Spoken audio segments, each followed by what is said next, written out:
Hello guys, nagagawa ako ng merienda, request ni boss. Susunugin ko muna itong munggo. At liligid-ligidan ko siya ng bote para matanggal yung balat. Madurog din siya. Tapos, ito yung kasama guys, malagkit na bigas. Sticker guys. And coconut milk. Mamaya na lang. Ayan guys, nangangamoy na siya, malapit na siya. Pero kailangan mas maitim pa dito.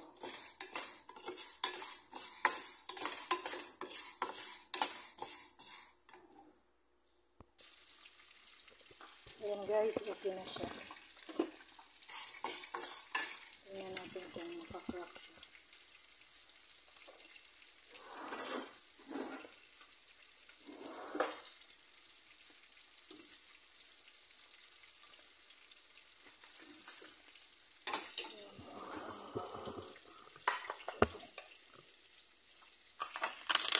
Ay, pwede na.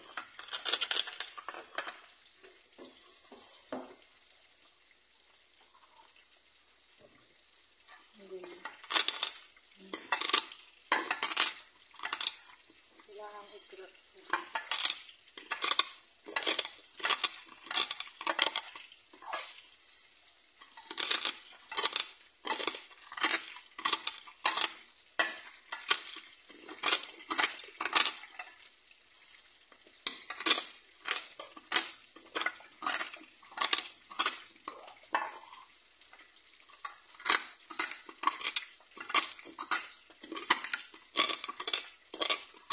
Lutong na.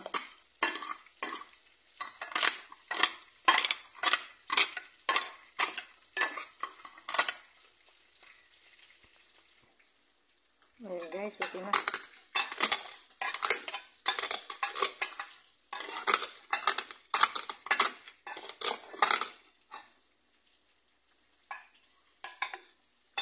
Meron pa.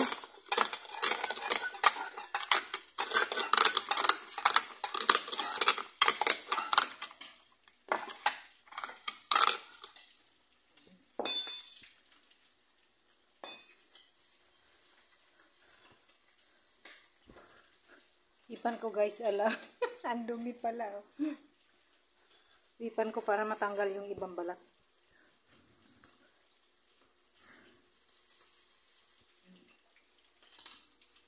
Transfer ko dito. Papakuluan ko na siya.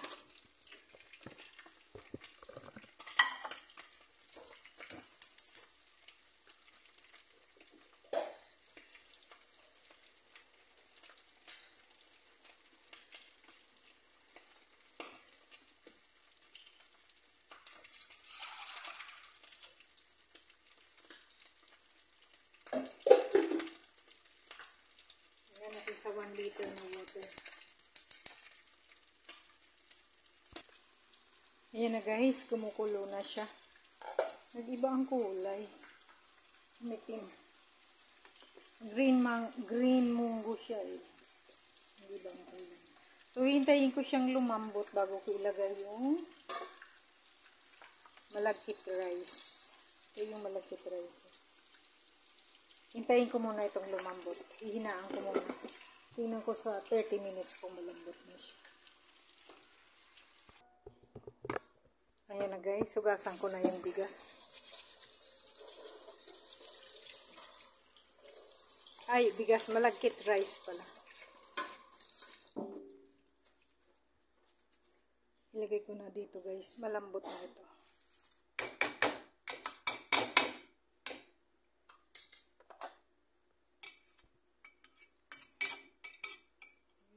Mainit na yung mantika ko.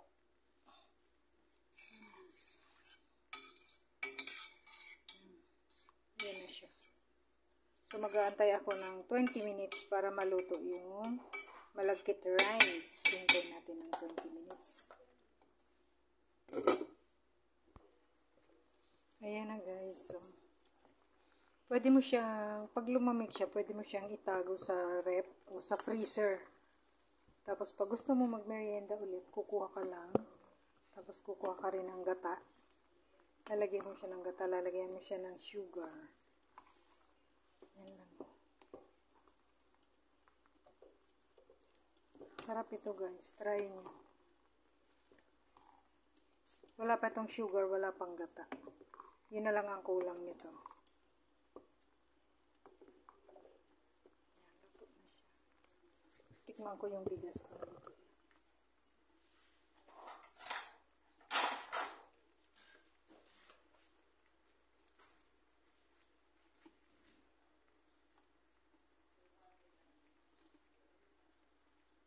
Init. Kailangan luto na yung bigas, luto na rin yung munggo.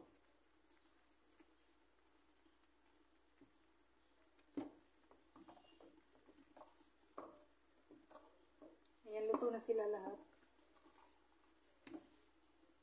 Gata na lang ang kulang nito guys. At saka sugar.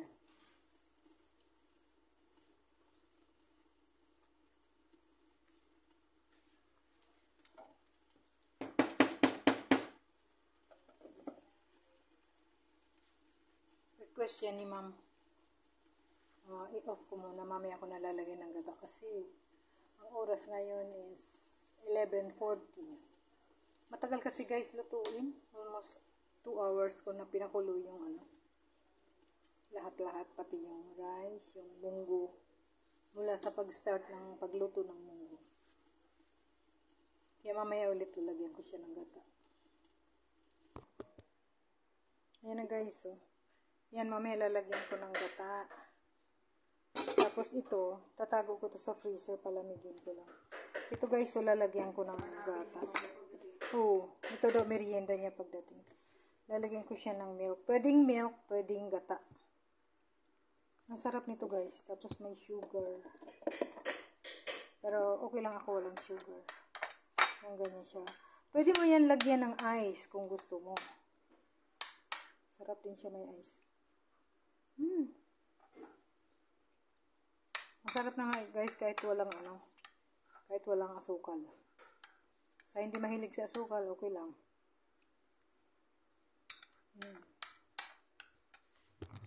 O yan guys, pwedeng milk, pwedeng non-fat ang nilagay ko milk. Pwedeng milk, pwedeng coconut milk.